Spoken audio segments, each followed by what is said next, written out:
DW News live from Berlin. Ukrainian President Volodymyr Zelensky says 100,000 people are trapped in Mariupol and many have no food or water. The port city is under constant Russian bombardment. Zelensky says shelling is sabotaging civilian escape routes. And he accuses Russian soldiers of blocking a convoy of humanitarian relief. Also on the show, German Chancellor Olaf Scholz updates Parliament on his government's Ukraine policy. We'll have full live coverage from the Bundestag here in Berlin.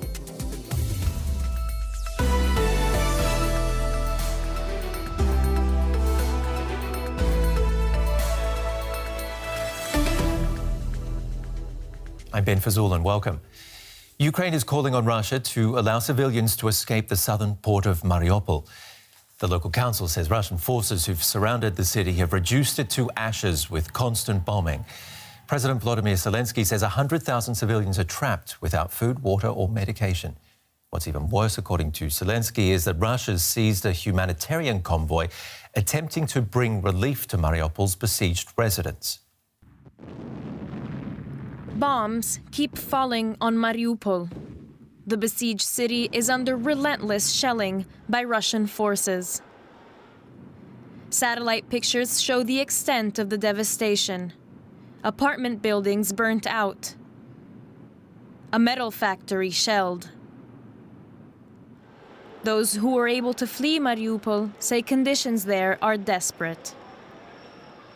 The people of Mariupol aren't being heard. They're in need of help. People don't have water. They drink water that's not even fit for industrial purposes.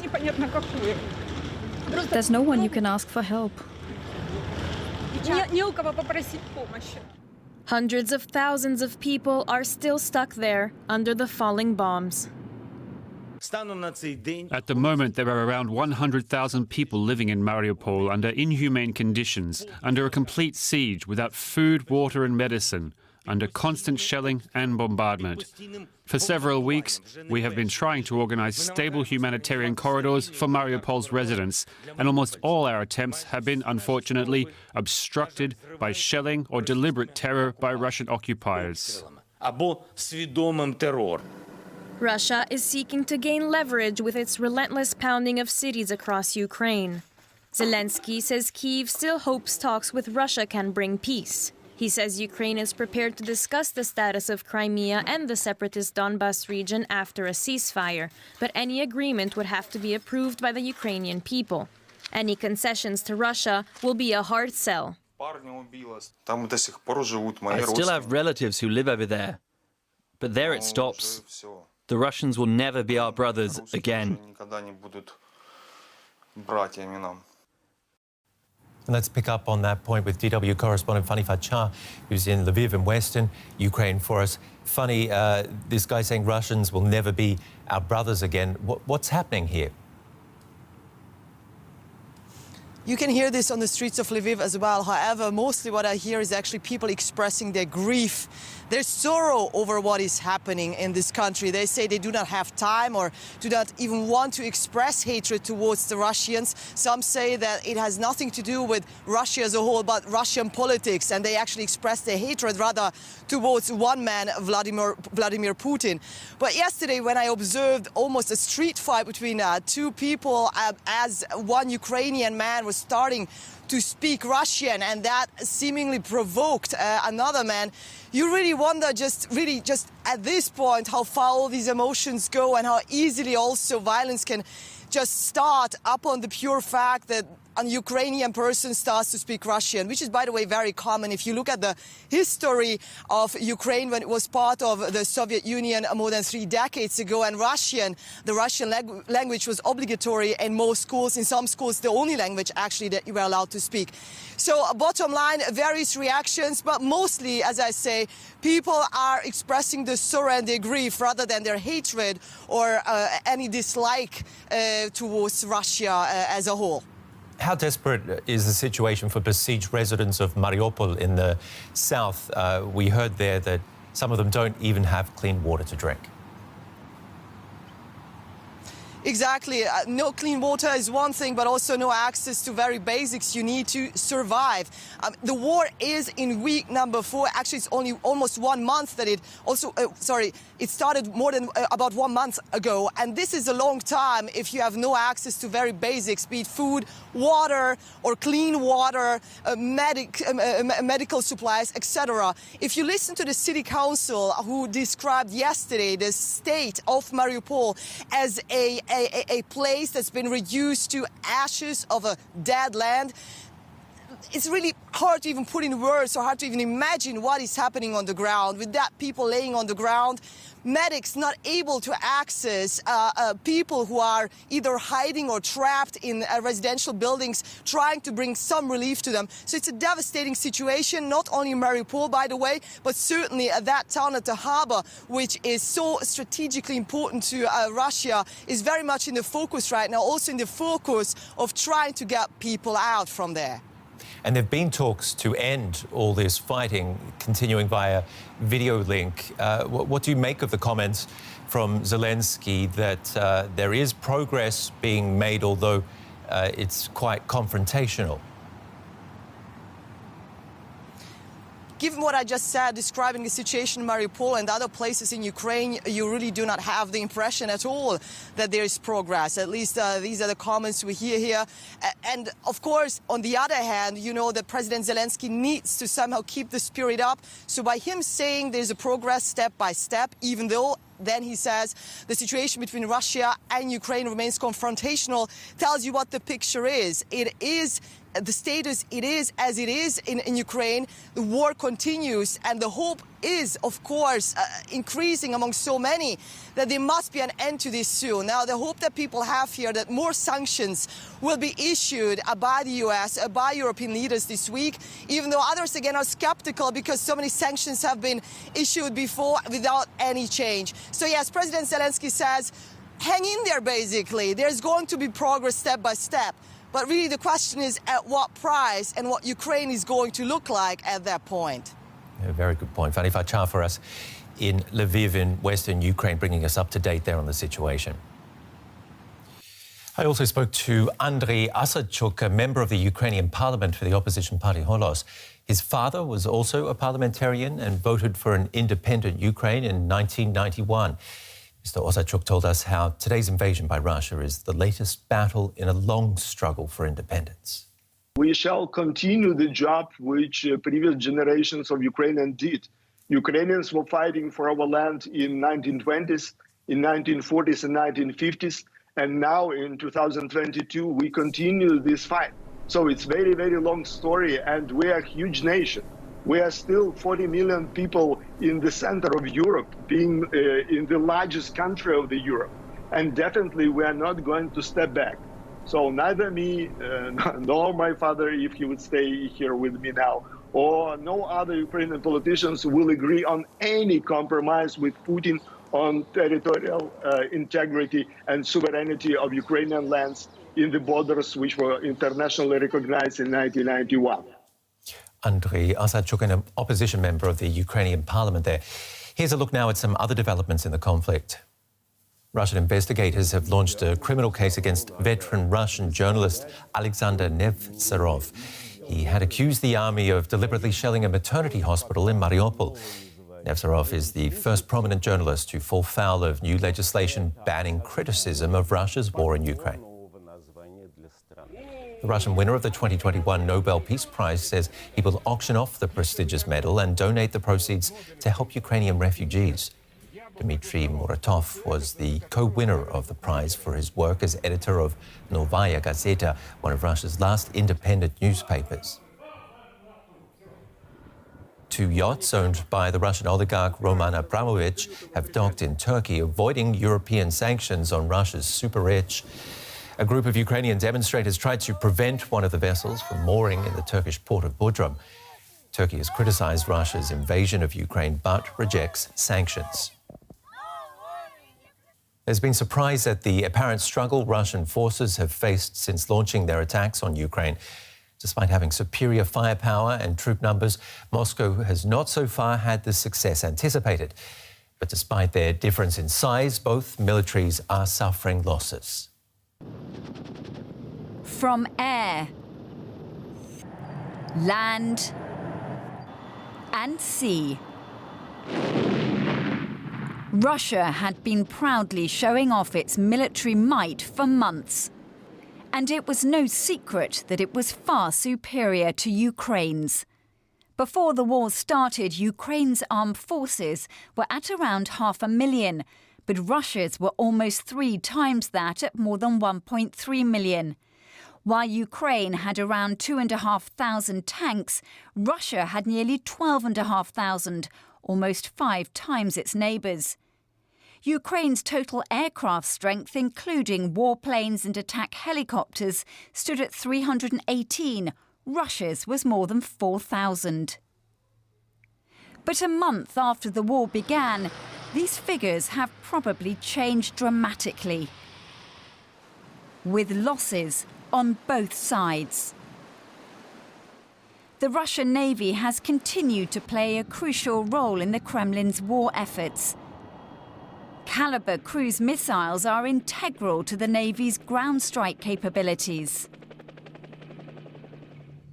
It's believed one was used to hit this government building in the city of Kharkiv at the beginning of March. Russian Iskander short-range ballistic missiles have also been used in Kharkiv and other Ukrainian cities. And Moscow has been accused of using cluster bombs on residential areas, which would constitute a war crime. The Kremlin has also claimed it's fired hypersonic missiles like these at targets in Ukraine, although this has not been independently verified. No one knows how much further Russia will go in its assault on Ukraine, nor how long Ukraine can withstand attacks like these. Well, for more perspective, let's bring in former British military officer Frank Ledwidge. He teaches strategy at the University of Portsmouth. In your opinion, who's winning this war right now? Russia aren't achieving their objectives by any means. In fact, they've not taken any of their major targets just yet. Ukrainians are holding them. If you want an answer, I would suggest, Ben, that the answer is probably the Ukrainians are winning at this point. The Russians have now culminated, is the military term. It means that the first phase, they've gone as far as they can. They've been stopped by the Ukrainians and they don't have sufficient supplies and equipment to go any further. But your reporter there mentioned Russia having 2 million soldiers and or X number of tanks. It's entirely right. But they've deployed a far smaller number than that, and they won't be able to get access to the rest for quite some time. Their supply lines and communications are down. Generals have been killed. Where does that leave the Russian military, considering its very top-down approach? Yeah, that issue of being top-down, dirigiste, is an important one. We, or many of us anyway, those people who hadn't actually worked with the Ukrainian armed forces underestimated them. And one of the advantages they have over the Russians is the conceptual element of war. That's the element that looks at how you fight. And since 2014, when they were defeated by Russia, Ukraine's taken a very different approach. They've been trained by Western forces in something called mission command, Auftragstactik, as German military theory calls it. That means you trust your subordinates. And as you pointed out there, Ben, the Russians don't take that view. It's a top-down command approach, and that means your generals, if things aren't working out, they'll be going to the front and they'll be taking casualties. Of course, there's other reasons for that, mainly perhaps Western-assisted, but certainly excellent Ukrainian intelligence, which is able to target these high-value targets. And the result of all these factors is that essentially Russian forces in most fronts are, if not in disarray, they're very much halted. But Frank, none of that will make much of a difference if nuclear weapons come into play. How real is this threat that we're hearing from Moscow? It's a threat. For decades, the issue of nuclear weapons within Russian military doctrine has been treated as simply a step forward, not the kind of extreme step change that we, perhaps in the West, would regard it. That doesn't mean they're imminent. I would categorise what's going on now as a little bit of sabre rattling. Russia quite understands that the deployment of such weapons, even in demonstration, would be a very real step change in the war and would almost certainly trigger NATO involvement and consequent defeat on the ground. Would you say the same for chemical and biological weapons?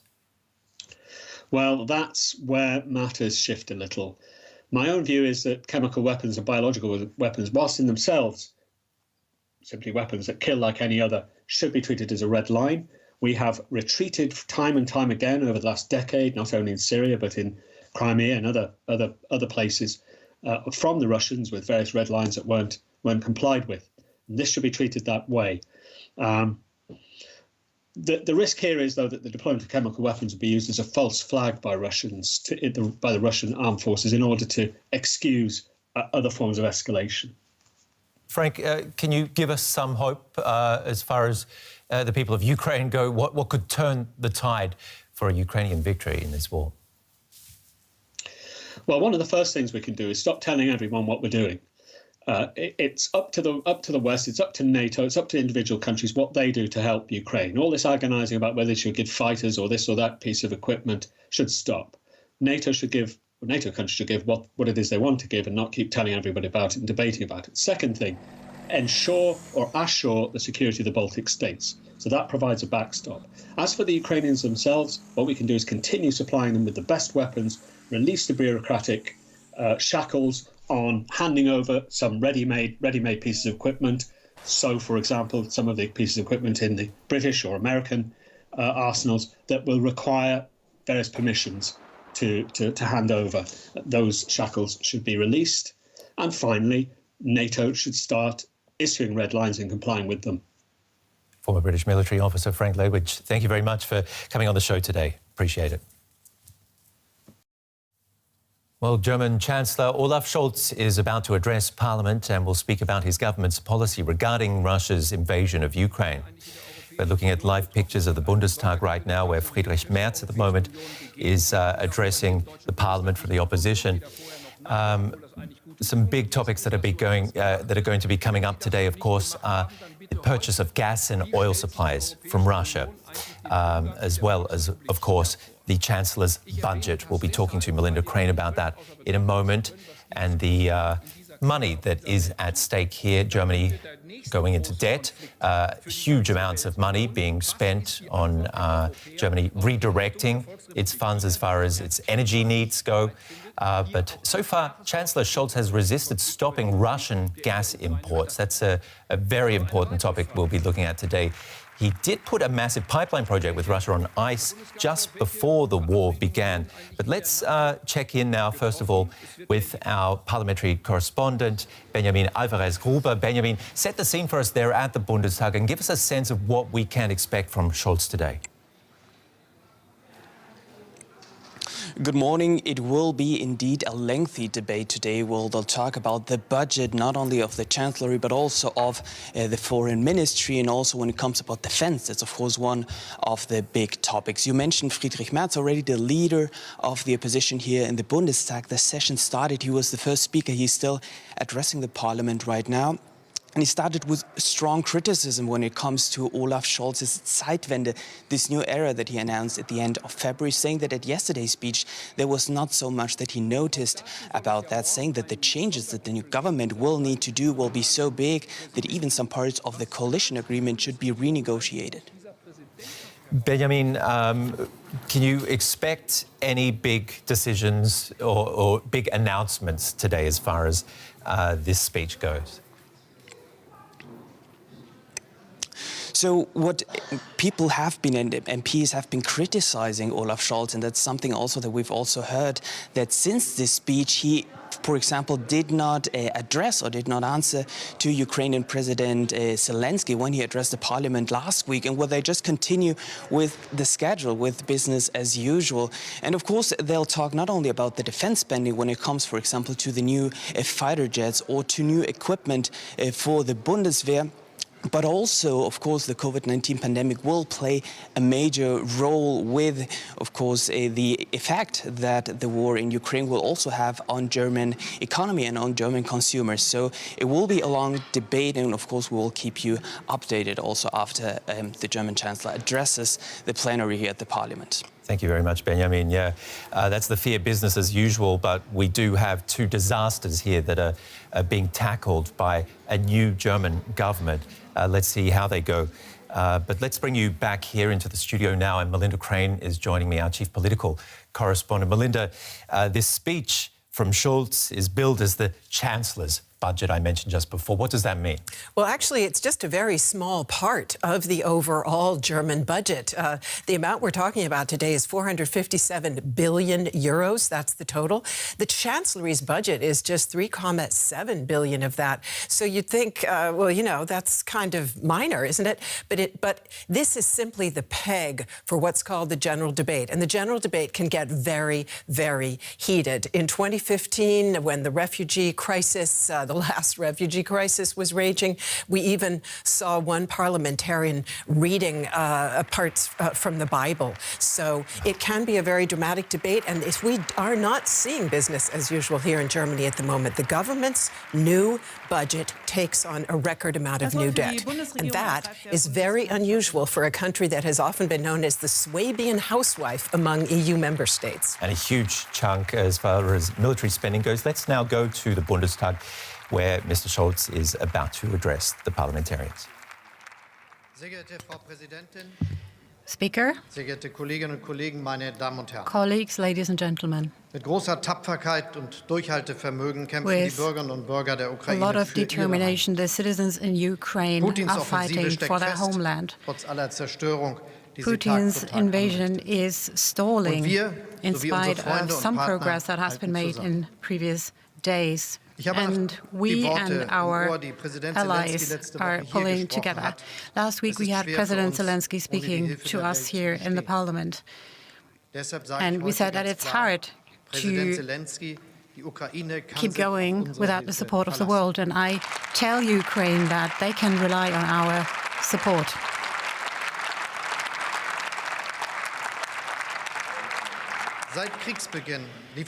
Since the beginning of the war, Germany has been providing tanks, equipment and other military appliances to Ukraine. An additional 1 billion have been made available in military aid. Together with our international partners, we've imposed sanctions that are unprecedented.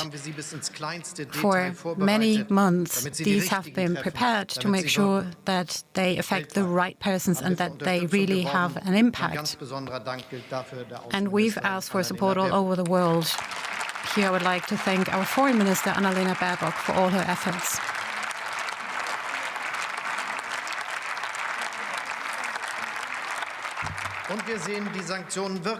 And we're seeing that these sanctions are indeed effective.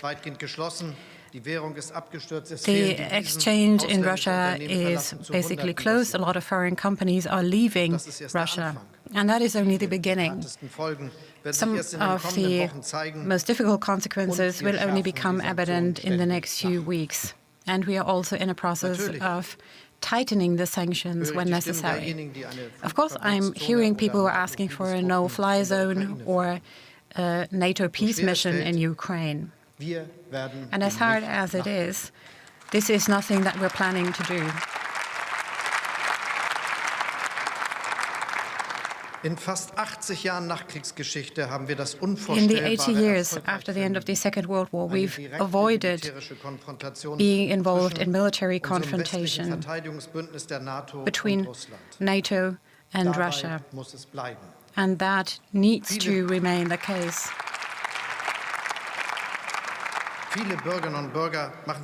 Many citizens are very worried. They understand that this is what a no-fly zone would mean. Every day, I receive hundreds of letters and emails. And whenever you speak to people in the country, sooner or later they'll ask you, will there be a war here in our country? And if you want to answer that question, there's only one way. NATO won't become a party to this conflict. This is something that we agree, all of us, our European partners and the United States.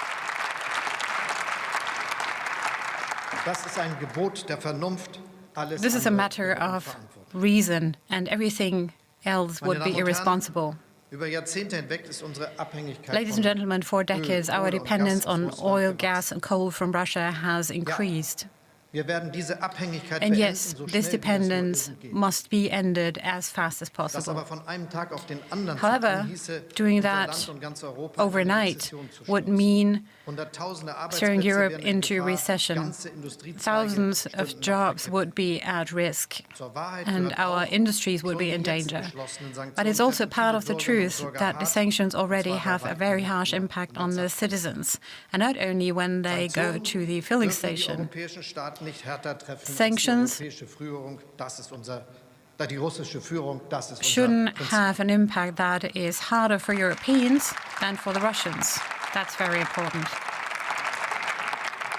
It doesn't help anybody if we risk our economies. And here we agree with our friends and partners. We've all charted this course together at the onset of the crisis. Ladies and gentlemen, the images that we see every day from Ukraine are very, very hard to bear. Images of destroyed apartments, hospitals, and cities under occupation. Soldiers are dying. Citizens are dead. We see women and children fleeing from Putin's tanks and bombs. And at the same time, be it here in Germany or in other European countries, there's been a vast amount of support and empathy. Aid organizations tell us that never before has as much money been donated.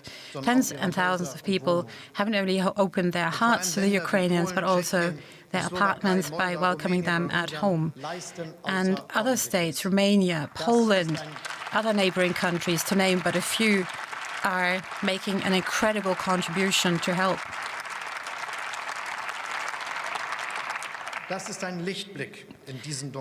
And that is an inspiration and an encouragement. And I would like to thank the citizens in Germany and in Europe for everything they are offering to alleviate this crisis.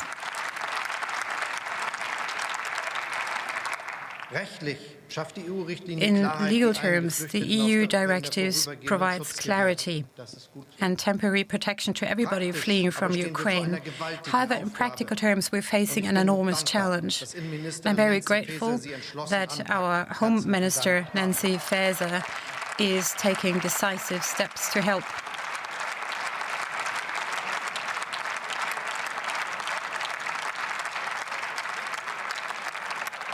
It is an obligation of everybody, all the different levels of our government and the citizens, to work together instead of debating who's responsible for what first. So I'm very pleased that at the Conference of State Premiers we managed to deal with all of the open questions, and we set ourselves a deadline of 7th of April for more agreements. And I'm also happy that last year EU leaders also agreed to share the burden of taking in refugees and providing support. And that is something that all of us need to do now. It is yet unclear how many people from Ukraine will come here to find a safe haven. The only thing we know is that there will be many. We don't know yet how large the need of humanitarian need and for reconstruction in Ukraine will be, and whether there will be further global disruptions. The United Nations are already warning of instability and starvation because of rising food prices. What is clear is that we welcome the refugees.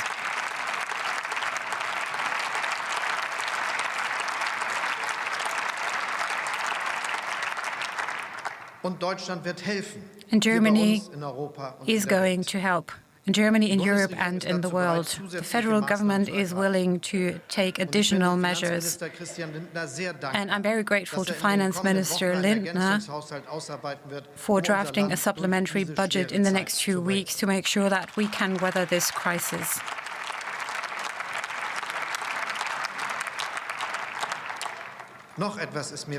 And there's something else I would like to say today. We will try whatever we can to make sure that peace comes back to our continent.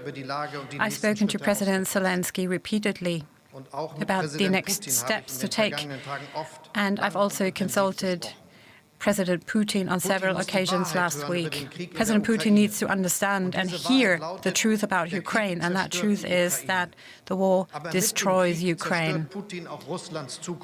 But the war also destroys Russia's future. The weapons need to be silenced now.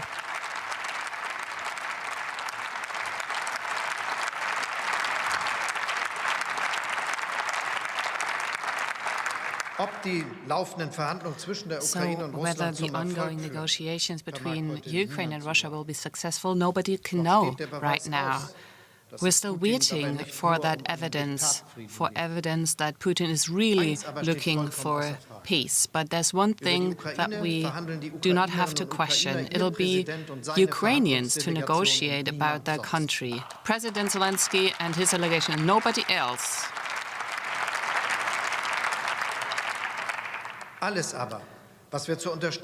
So whatever we can do to support Ukraine in that search for a political solution, we will do. That us Europeans take a central role in this, I think, is absolutely vital, not just because war in Ukraine is happening right at our doorstep in geographical terms, but also because this is about European values, democracy, freedom, and the strength of rule of law. So maintaining these values, defending them, that is the key task of our state. Here too, the war is like a magnifying glass because it helps us understand what our focus must be. And this has been long overdue. I'm talking about the decision to invest more in our own security and defense. And security means to find a European and transatlantic setting that will help us defend ourselves against any attacks. This means European solidarity in all safe security and defense policy in line with NATO. Germany will contribute to this. This is a national endeavor for all democratic forces.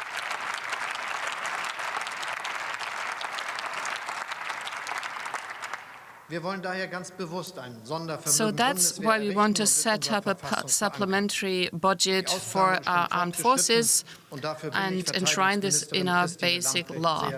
We are very far advanced in this process thanks to our Defense Minister, Christine Lambrecht. I would also like to thank some others, and I would like to say thanks to your party, Mr. Merz. We will have to speak about the design of this agreement in the very interest of the security of our country and the safety of our citizens. And it's absolutely okay that here and in other moments you shall be speaking about the way you are imagining this agreement to be designed. This is what we do for our country. So we will reach many targets with the supplementary budget. Number one, we will give all these investments a clear purpose, which is to strengthen our defense capabilities. Second, we will have long-term planning horizons and stability, and that's what we need for the upcoming projects. Third, we will have our finance in our focus, including the debt criteria and Maastricht criteria. And also, fourth, the long overdue investments in defense and security will not be at the detriment of a necessary transformation to become a low-carbon economy and to create jobs, to have affordable energy, and affordable old-age pension systems, and many other very important topics. So we need to see one thing clearly. Climate change is progressing. The COVID-19 pandemic is not over, and digitization in the last 2 years has accelerated once more with an impact on our state, on our economy, and on everyone. And yes, we need a state making sure that we're safe and that we have stability, but at the same time, a state needs to invest in the future and which stands by the side of its citizens and doing one thing without leaving aside the other. That is what we need to do.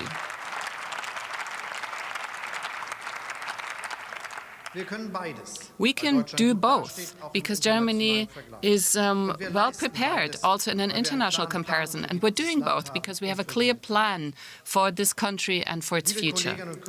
Dear colleagues, in the face of the enormous challenges lying ahead, I will not speak about all the areas of policy in which we are setting the course again, but I would like to underline 3 important topics that our citizens are dealing with especially. First of all, climate and energy policy. I've already said that we have to strike a balance. On the one hand, we need to be independent of Russian oil and gas and independent of fossil energy sources. On the other hand, we need reliable and affordable energy. In the short term, this means that we will secure additional capacities for oil and gas, and I'm very thankful to Minister of the Economy Robert Habeck.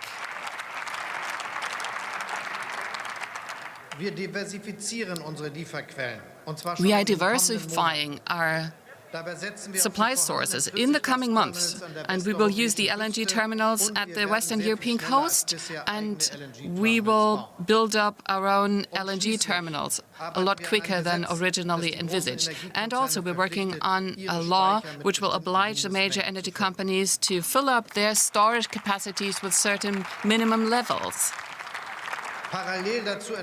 In parallel, we will take the burden off the shoulders of our citizens and of our companies. There's a 15 billion euros package which we will add up to in the next months. The heating allowance will be doubled, and also with the cost for mobility, we will help our citizens additionally.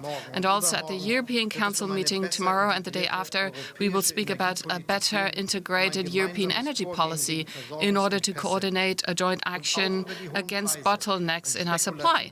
And the high prices and speculative excess activities we will speak about. But I'm saying openly, undermining market mechanisms or permanent subsidies for fossil energy is not something we will do.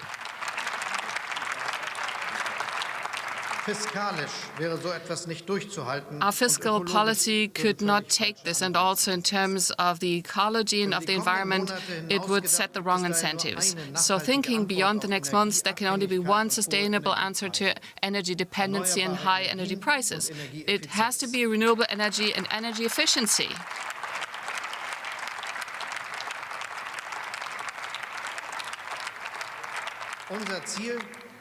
So our goal to be carbon neutral in Germany by 2045 is more important than ever today. And I really hope that we will all move in the same direction as we facilitate new permits for wind energy systems and for building new power transmission lines. We cannot wait. We need to speed up. This is what we need to do.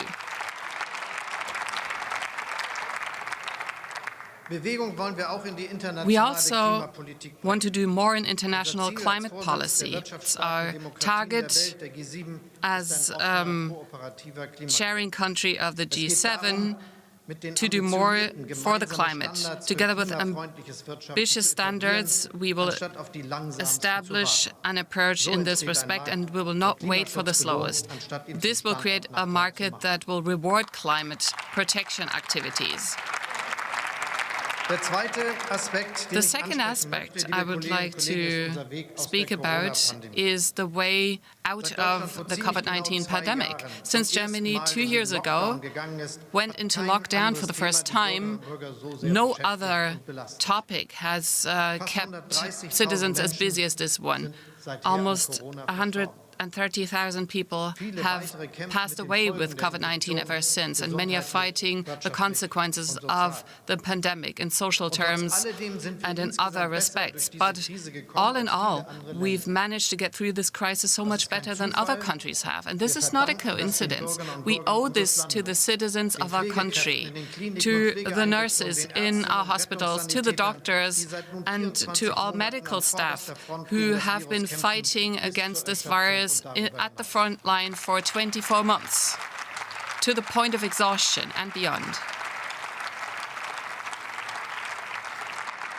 There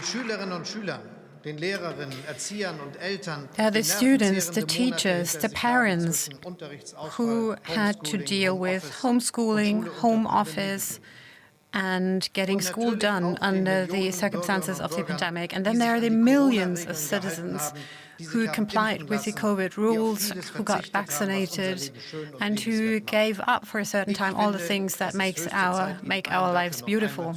I think it's high time that we thank all of you.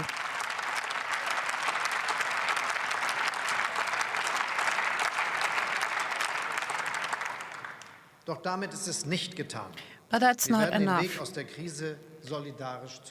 We will continue on this path to leave the crisis behind in a spirit of solidarity. This is why the short-time arrangements have been prolonged. This is how the labor market weathered the storm. And that is why our economy is recovering now, because the skilled staff is still in work. And that's a good thing. Also with a view to the financial burden that we expect arising from the war in Ukraine. In almost all neighboring states, the COVID restrictions have been eased or completely abolished. The German Parliament, too, has amended the infection law last week. It makes possible more restrictions, while at the same time making it possible for the federal states to take measures that are adjusted to this situation. We remain circumspect as a government, because it would be a mistake to risk everything that we have achieved. To me, that means we'll do our utmost to make sure that there won't be a next wave of the epidemic next autumn, and that there won't be another variant that is potentially even more dangerous than Omicron. In order to avoid such a déjà vu, we need a vaccination mandate. And I ask all of you to come to an agreement on this. This is our way out of the crisis. We are all part of a society. And in a society, freedom for all also requires solidarity displayed by all.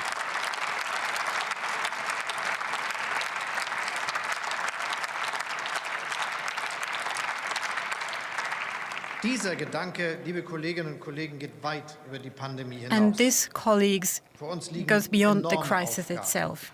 There are enormous challenges ahead. The economic transformation needs to be managed.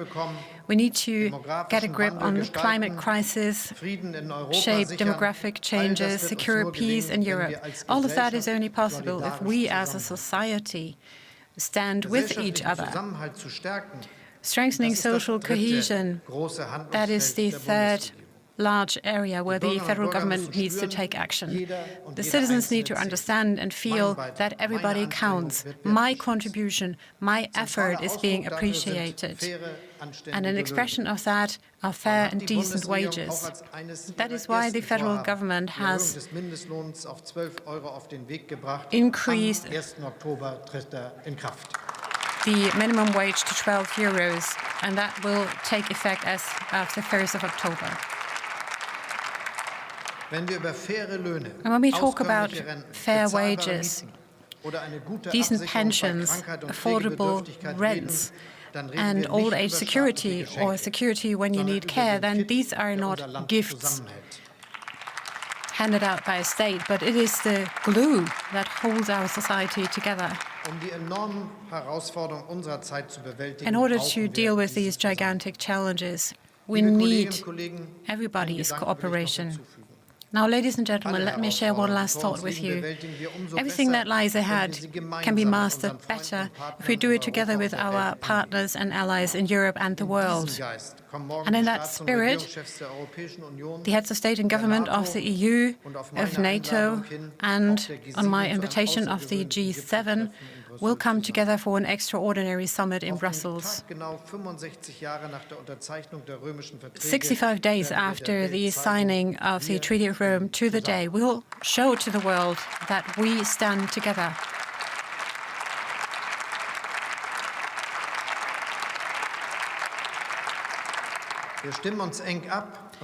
We are coordinating very closely, and we'll be deciding about the next steps to be taken together.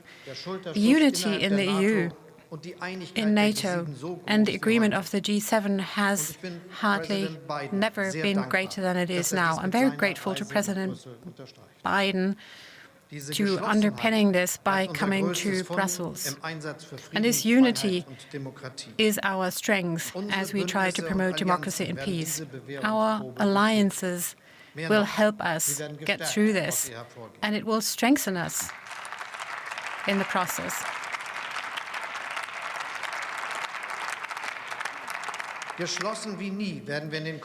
United as never before, we will strengthen NATO's defense capabilities.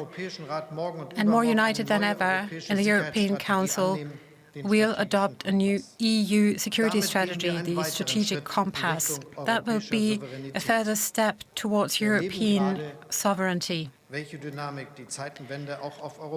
We're just witnessing what type of dynamism is created by this turn of an era, and we want to benefit from it.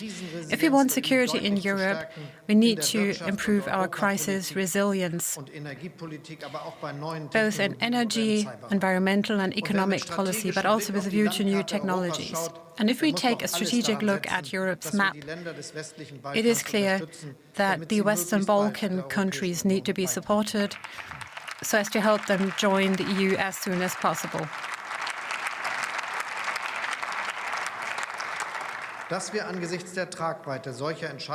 Given the scope of these decisions, we need to adjust our decision-making procedures and mechanisms within the EU, which is also something that I would like to work on.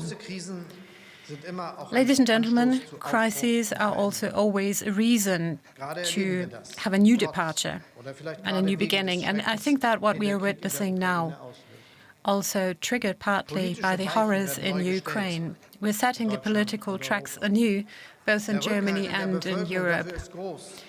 And society's support is strong, because the citizens feel that without peace, everything is nothing. Freedom and democracy, all of a sudden, aren't abstract terms anymore, but something that we need to defend.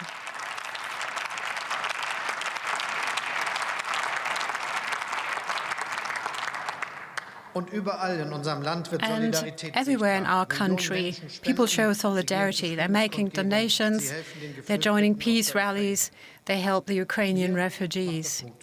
And I find that very encouraging, because it shows that in this crisis, we are meeting the challenge. We are rising with the challenge. It shows how much good there is in our society and what we can achieve together.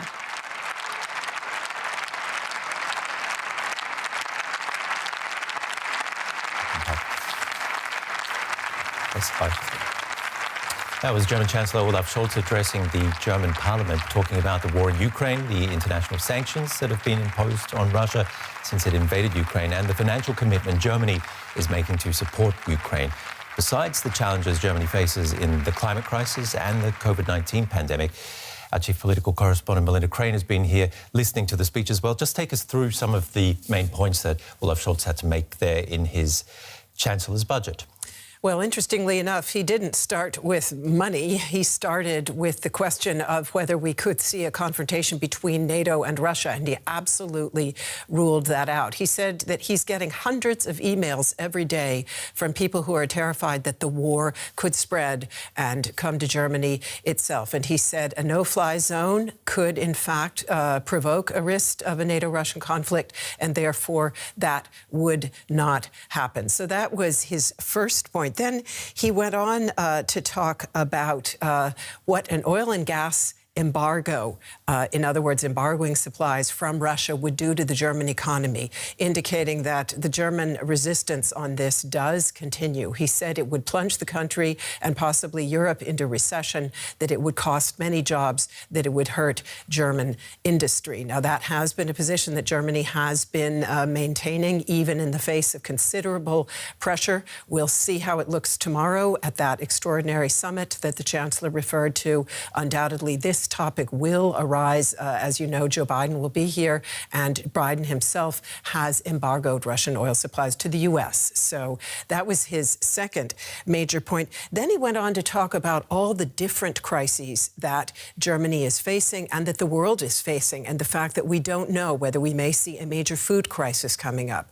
We have an enormous flow of refugees, 3.5 million having left Ukraine altogether, 236,000 right here in Germany. So, in other words, preparing Germans for the fact that ongoing crisis management is going to happen. And in that context, he talked about the supplemental budget that the finance minister will be asking for. It's not yet clear how that supplemental budget, how much it will be. Some experts say probably around another 50 billion. That's on top of already new debt of nearly 100 billion that's on the budget, plus the Special Defense Fund that is off budget, off the books, as it were, but will be, in addition, another 100 billion. So we're talking about quite a lot of debt.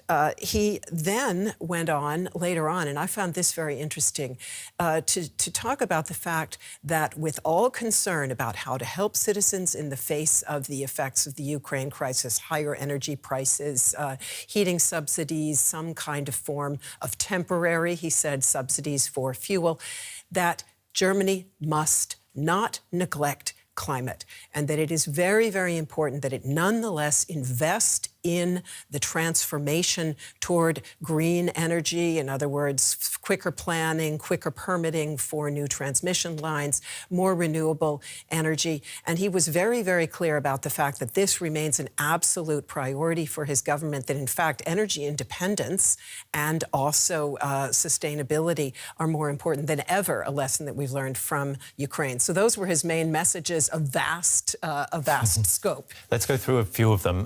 First of all, this no to a no-fly zone. What was his reasoning there?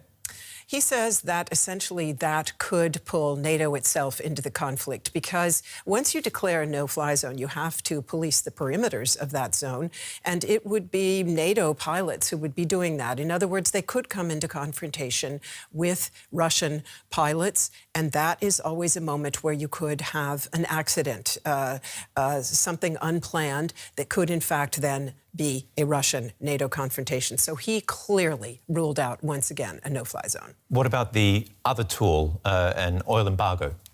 Again, very, very skeptical on that point. He said, and there is some debate on this, that it would cost a number of thousands of German jobs, have a major impact on German industry.